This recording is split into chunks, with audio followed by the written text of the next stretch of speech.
Hi friends, welcome to Sana Recipes. இன்னைக்கு சனா ரெசிபீஸில் rava pudding தான் செய்ய போகிறேன். வாங்க வீடியோக்குள்ளே போகலாம். வீடியோக்குள்ளே போகிறதுக்கு முன்னாடி சனா ரெசிபீஸை நீங்கள் ஃபஸ்ட் டைம் பார்க்குறதா இருந்தால் சனா ரெசிபியை சப்ஸ்கிரைப் பண்ணிக்கோங்க. வாங்க வீடியோக்குள்ளே போகலாம். இப்போ ஒரு முட்டை எடுத்திருக்கேன். இப்போ இதை உடச்சி ஊற்றிக்கலாம்.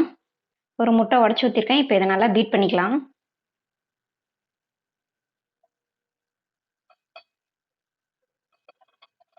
முட்டையை நல்லா பீட் பண்ணியாச்சு. இப்போ ஏலக்காய் தூள் ஆட் பண்ணிக்கலாம். முட்டை ஸ்மெல் பிடிக்காதவங்க வெண்ணிலா எசன்ஸோ இல்லைன்னா ஏலக்காய் தூள் கூட ஆட் பண்ணிக்கலாம். ஏலக்காய் தூளும் முட்டையும் நல்லா மிக்ஸ் பண்ணியாச்சு. ஒரு பவுல் எடுத்திருக்கேன். அதில் ஒரு டேபிள் ஸ்பூன் நெய் ஆட் பண்ணிவிட்டு இதை ஃபுல்லாக அப்ளை பண்ணிக்கலாம். இந்த பவுலில் தான் நம்ம சர்க்கரை பாகை ஆட் பண்ண போகிறோம். அதனால தான் இதில் வந்து நெய் ஆட் பண்ணியிருக்கோம். ஸ்டவ் ஆன் பண்ணியாச்சு. இப்போ 1/4 கப் சுகர் ஆட் பண்ணிக்கலாம். ஒரு டேபிள் ஸ்பூன் அளவுக்கு தண்ணி ஆட் பண்ணிக்கலாம். இதை நல்லா மிக்ஸ் பண்ணிக்கலாம்.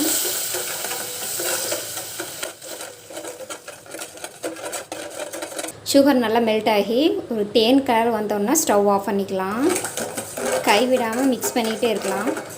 பாருங்கள், சுகர் கொஞ்சம் கொஞ்சமாக மெல்ட் ஆக ஆரம்பிக்குது. சுகர் வந்து ஒரு தேன் கலர் வந்தோம்னா ஸ்டவ் ஆஃப் பண்ணிக்கலாம். பாருங்கள், சுகர் நல்லா மெல்ட் ஆகிடுச்சு. பபுள்ஸ் வர ஆரம்பிச்சிருச்சு. கலர் கூட கொஞ்சம் கொஞ்சமாக லைட்டாக சேஞ்ச் ஆக ஆரம்பிச்சிருச்சு. இப்போ நம்ம என்ன பண்ணியிருந்தோன்னா 1/4 கப் சுகர் ஆட் பண்ணி 2 டேபிள் ஸ்பூன் நான் தண்ணி ஆட் பண்ணி நல்லா மிக்ஸ் பண்ணிகிட்டே இருந்தோம். இப்போ நல்லா பாருங்கள், பாவு மாதிரி வர ஆரம்பிச்சிருச்சு. இது கோல்டன் ப்ரௌன் கலர் வந்தோடனே ஸ்டவ் ஆஃப் பண்ணிடலாம். இப்போ சக்கரை வந்து கோல்டன் ப்ரௌன் கலர் வந்துச்சு. இப்போ ஸ்டவ் ஆஃப் பண்ணிக்கலாம். இப்போ இதை வந்து ஒரு நெய் தடவி வச்சுருக்கோம்ல, அந்த பவுலில் ஆட் பண்ணிக்கலாம்.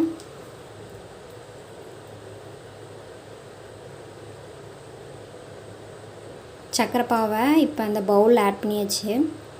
இதை தனியாக எடுத்து வச்சுக்கலாம். ஸ்டவ் ஆன் பண்ணிக்கலாம்.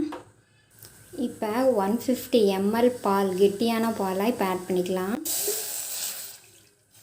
ஒரு டேபிள் ஸ்பூன் நெய் ஆட் பண்ணிக்கலாம். பால் லைட்டாக கொதிக்க ஆரம்பிச்சிருச்சு. இப்போ 2 டேபிள் ஸ்பூன் சுகர் ஆட் பண்ணிக்கலாம். சுகரையும் பாலையும் நல்லா மிக்ஸ் பண்ணிக்கலாம். பால் நல்லா கொதிக்க ஆரம்பிச்சிருச்சு. இப்போ 1 டேபிள் ஸ்பூன் ரவை ஆட் பண்ணிக்கலாம்.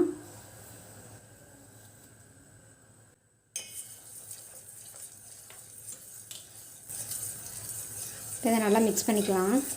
ஒரு 3 நிமிஷம் நல்லா பாயில் பண்ணிக்கலாம். அப்போ ரவை நல்லா வெந்திருக்கும். அப்பப்போ இந்த ஓரத்தில் இருக்கிறதெல்லாம் எடுத்து விட்டுடலாம். பால் நல்லா கெட்டியாக ஆரம்பிச்சிருச்சு. பாருங்கள், ரவை நல்லா வெந்துருச்சு. இப்போ ஸ்டவ் ஆஃப் பண்ணிக்கலாம்.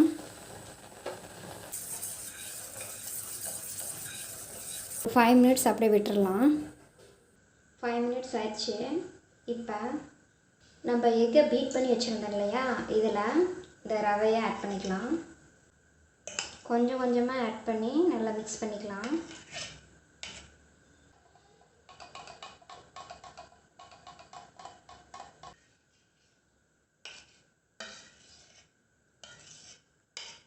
நல்லா மிக்ஸ் பண்ணிக்கலாம்.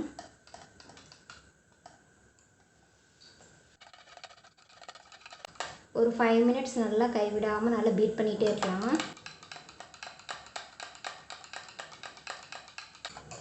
பாருங்கள், கட்டிப்படாமல் நல்லா மிக்ஸ் ஆயிடுச்சு. இப்போ இந்த மிக்ஸிங்கை இந்த பவுலில் ஆட் பண்ணிக்கலாம்.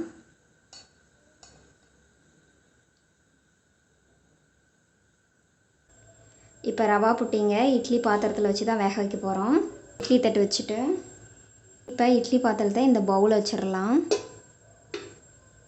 இப்போ இதை க்ளோஸ் பண்ணுறதுக்கு ஒரு குட்டி பிளேட் வச்சிடலாம். இப்போ இட்லி பாத்திரத்தை மூடி வச்சிடலாம்.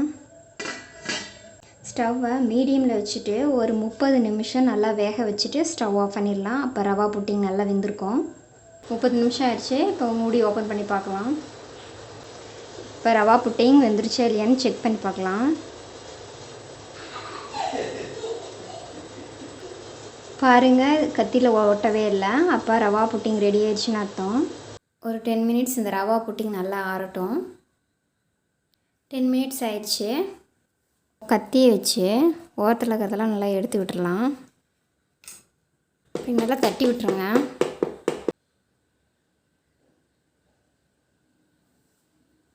அவ்வளோதான் ஃப்ரெண்ட்ஸ், ரவா புட்டிங் ரெடி. இந்த ரெசிபி உங்களுக்கு பிடிச்சிருந்துச்சின்னா சனா ரெசிபீஸ்க்கு லைக் பண்ணுங்கள், ஷேர் பண்ணுங்கள், மறக்காமல் சப்ஸ்கிரைப் பண்ணுங்கள். தேங்க்யூ.